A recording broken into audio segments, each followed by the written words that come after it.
and for the Muslim community with the American community, with our neighbors. A simple sample of some of the products that we have produced, we have Adam's World. A whole generation was raised on Adam's World. You see Adam with his green body and his orange hair. It was created by the late John, was it Hansen? What's his last, John Hansen? The Muppets guy. Jim Hansen, I got the J down. He was actually the one who designed Adam for us, and Anissa before he passed away. But in terms of the public relations aspect of things, here's a small sample of how we were serving this PR arm for the community without even realizing it. David Yerushumi, he is a person who kind of was the main brains behind this anti-Sharia legislation that swept across the nation. They say it wasn't against Islam. They, phrased it in words of family law and stuff like this, but the bottom line is that it was anti-Islamic. And Sound Vision realized that while our activists on the ground are going and they're lobbying and they're meeting with their legislators, they're going empty-handed.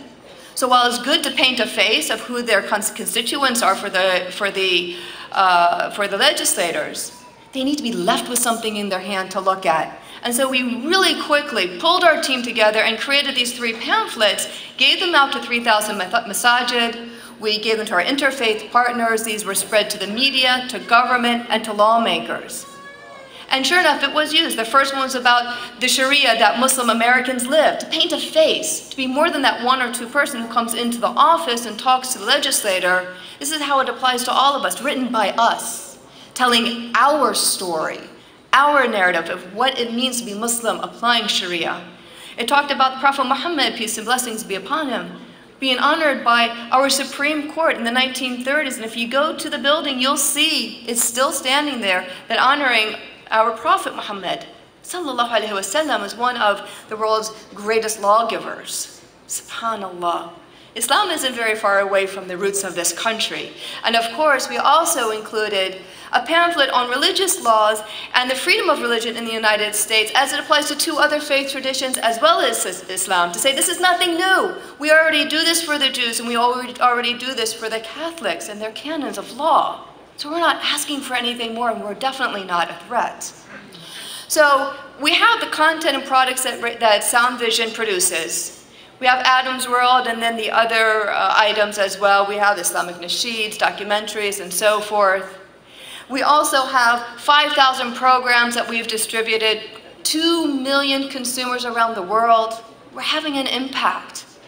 U.S. embassies, schools, churches review our material, use it within their own populations. That's public relations. Now, going a little bit further into the public relations arm of things, we have 2 things I want to bring together and show you how 2 projects of Sound Vision work together somewhat inadvertently to push forward this PR arm of ours. We have Radio Islam on one side. We're inviting guests. We're carrying on the conversation. We're sharing your stories. People are listening. We've also, in terms of the public relations arm of things, helped combat the anti-Sharia freakout with, for instance, those pamphlets that we have. When there are the Paris attacks, the Dallas hate cartoon crises, the San Bernardino attacks, we were there at the forefront, not just through Radio Islam, but also through our weekly newsletters that our team creates of saying, what are the tips? How should we respond? Taking a real quick look at the Dallas hate cartoon crisis, that was all because it all started with a Sound Vision dinner in Dallas. We had a dinner there, and the Islamophobes didn't like it. So they decided to have this Dallas hate cartoon thing going on, and the community was kind of at a loss. And so we pushed out sort of instructions of how should our community as a whole react. And by and large, the community reacted the way the Prophet ﷺ would have advised us. You react to evil with what? With goodness.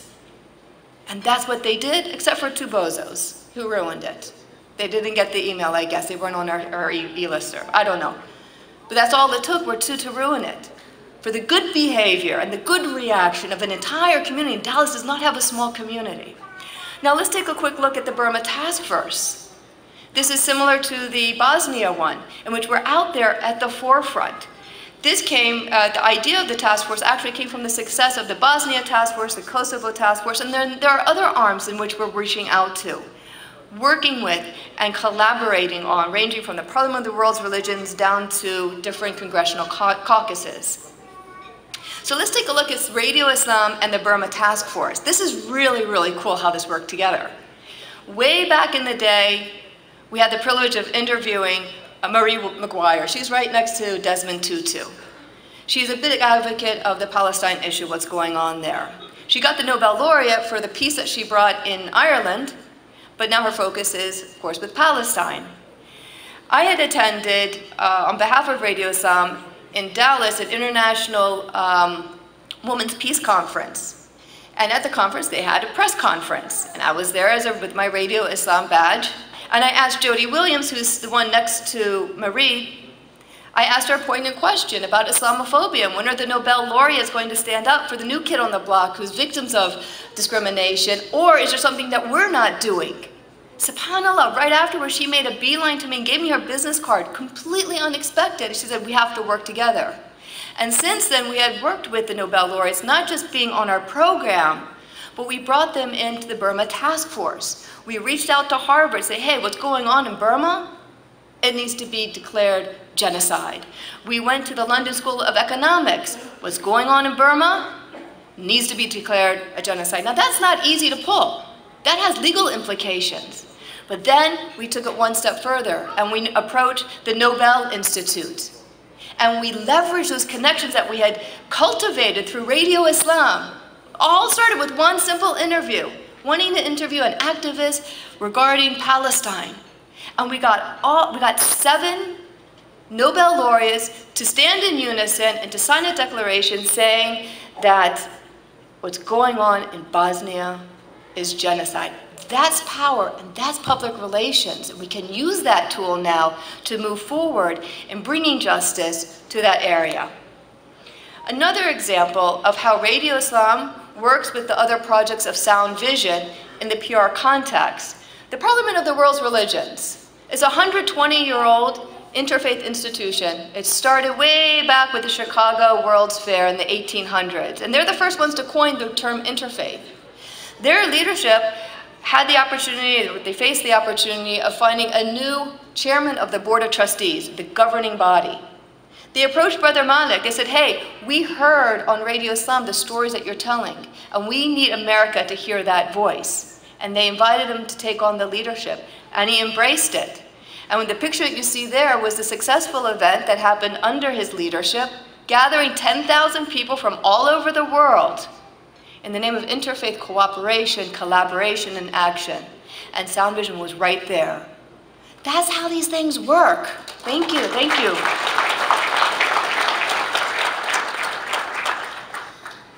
One way we gather news is to listen to the news. And I've shared with you in the past how NPR has listened to our stories, they've taken them on, they've even used the guests and the angles. Tahira, well, she's not here, but Tahira, if she were there, she'd be nodding her head. But I'll go one step further. Alma Campos is here. She's our Tuesday night host. She's Latina. Get this, Univision. We've heard of Univision, even though we might not watch it because we don't speak Spanish. Univision did a 2-day series on Latino Muslims in Chicago because of Radio Islam, because of what they heard, and they follow Radio Islam. Jasmine Beltran did the show. And when I talked to Jasmine, she said, I was surprised at the positive feedback that we received, but not as surprised as my producer was in the piece that we did. That's what it's all about, cultivating relationships. Now, how did Jasmine Beltran learn about Radio Islam? When she was getting her master's, she wanted to do a piece on the hijab. She heard about Radio Islam and came in and did a piece there. And so that relationship we had cultivated through the years. That was about 10 years ago when she did her master's. That's what it's about. Creating these relationships, cultivating them, and then leveraging them when we have to. Now, the second circle up there, we have the Muslim community and we have our neighbors. And what Sound Vision does is creates this bridge between them where we can have open conversation. The unique thing about Radio Islam, We're still the first, and we're still the only daily live call-in talk show where people can call in and contribute to the conversation. Keith Ellis, there's support there. Now, of course, I'm not going to say that we're responsible for Keith's success. He did that on his own merits. But having this support by other people saying, hey, you do have somebody who's qualified, who has the character of Brother Malik, who is trustworthy, and who's a leader in our community. I trust that person. If he says Keith Ellison is good, there's somebody I'm going to look into. That's how it works. Congressman Danny Davis is an amazing man. He called in to Radio Islam. He says, I listen to Radio Islam every day. Now, Brother Malik had told me, say, oh, these are politicians and they say this all the time, but here's something you might not know. I was listening to Radio Islam one day in the car. It wasn't my night.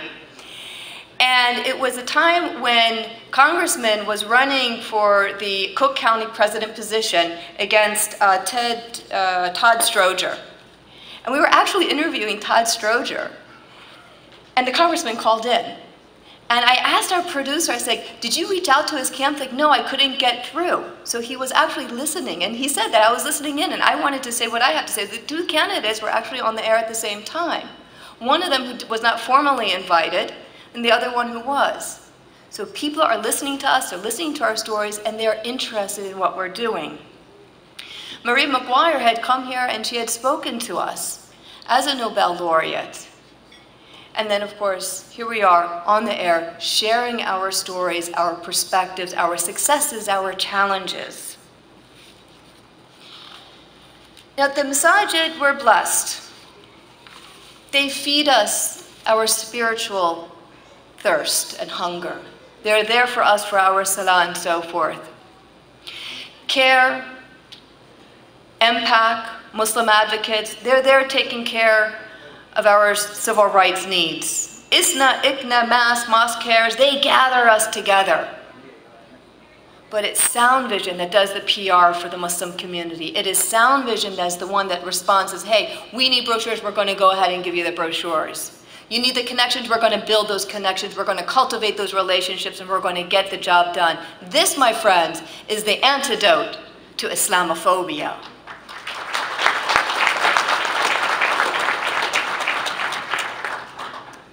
The challenges we face as a community is just that. Our approval rate is astonishingly low, embarrassingly low, and in part our fault that is this low. It shouldn't be like this.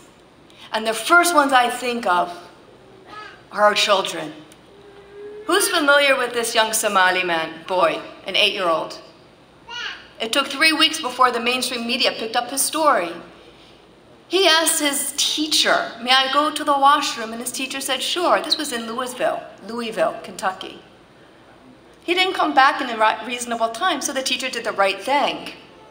The teacher went, looked for him, found him in the bathroom, hanging from a hook and unconscious. This is the result of our times. This is the result of just sitting back and not doing enough. This is the result of not fighting Islamophobia as we can and as we should, my friends. For a whole week, he was in the hospital recovering. No 8-year-old in America of today should be going through this. Not one of them, but they are. 7% of our kids are the victims not of bullying, but of fist fights. 20% of our children are victims of teachers bullying them.